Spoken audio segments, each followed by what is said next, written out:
In 1937, a twice-divorced American married a former British sovereign in their country of exile, France. Edward VIII had abdicated the throne in order to marry the woman he loved, Wallis Simpson. Unknown a year earlier, Wallis was by now one of the most vilified women in the world, the American seductress who had led the unwitting king astray. Wallis is a classic example of Eve, the woman who leads man to damnation through her sexual charms and powers. Wallis Simpson was already 40 when she burst onto the world stage. She had stolen the heart of the world's most eligible bachelor. Wallis said herself, "I was no beauty, and he had the pick of the beautiful women of the world." But marriage to the former king came at a price. Her reputation was torn apart by malicious rumor and endless insult. Wallis is right up there in the pantheon with women who are blamed for men's defections and faults. Marie Antoinette, of course, was accused of bringing down the French aristocracy, and Wallis, in the same way, was accused of ending the reign of this king. Wallis was 18 when she left Oldfields.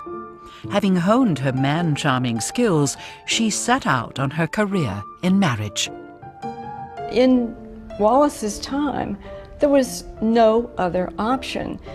3% of women went to college at all, so marriage was the only game in town, and the only route for women then to status, power, and security.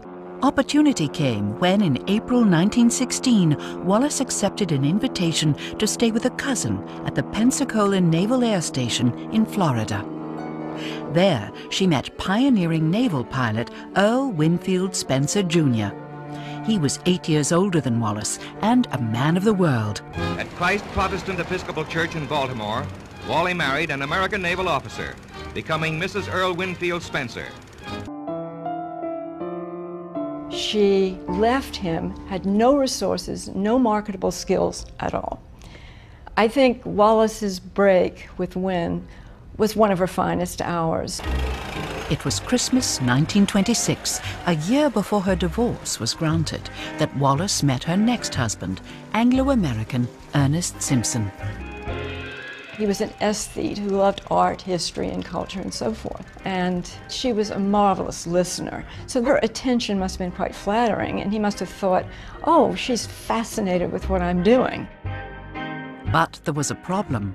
Ernest was already married. Wallis settled to life in London and adapted herself to British ways. One aspect that surprised Wallis was the nation's fascination with its royal family. Edward loved Americans. He loved their informality, he loved the democracy, he loved the vitality, and he loved the lack of protocol. Wallis's connection to the American Viscountess opened the door to her first meeting with the prince at the start of 1931. Wallis later described what attracted her to the prince. He was the open sesame to a new and glittering world that excited me as nothing in my life had ever done before. That I, Wallis Warfield of Baltimore, Maryland, could be part of this enchanted world. I mean, it's the American dream. The hometown girl wins the prince. King George V died in January 1936. The Prince of Wales was proclaimed King Edward VIII. Edward's intentions were clear. But as king, he was head of the Church of England, an institution that opposed remarriage after divorce. As a result, marriage to Wallis would not be possible. By early December, all options exhausted, the king was told either he must end his relationship with Mrs. Simpson or abdicate. Edward's reluctant younger brother, Albert, became king. In homage to his father, he was styled George VI. This was a situation without precedent.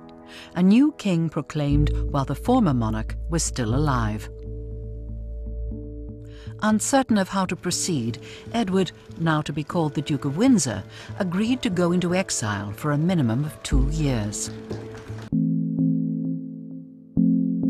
Wallis's divorce was decreed absolute in May 1937. It was now safe for Edward to join her. The couple were married on the 3rd of June. The Windsors arrived in Berlin in October 1937.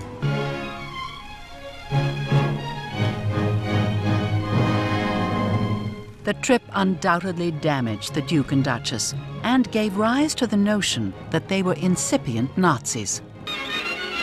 To the quiet rest of England's countryside, we welcome back the Duke and Duchess of Windsor. It was not until September 1939 that the Duke visited Britain. He'd been called home to discuss how he might serve his country, now at war with Germany. At the end of the war, the Duke's governorship came to an end. He and the Duchess left the Bahamas in May 1945.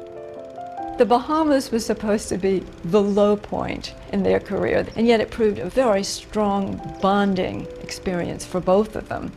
So their Elba, which they complained about bitterly, turned out to be one of the most positive experiences of their lives. Back in Britain, the post-war Labour government dismissed any idea of giving the Duke a job. Neither did King George want his elder brother back on British soil. The shadow of death hovered over King George of England as these last pictures were made. His coffin on a gun carriage is drawn by enlisted men of the Royal Navy and is followed by the carriage bearing Queen Elizabeth, the Queen Mother, and Princess Margaret.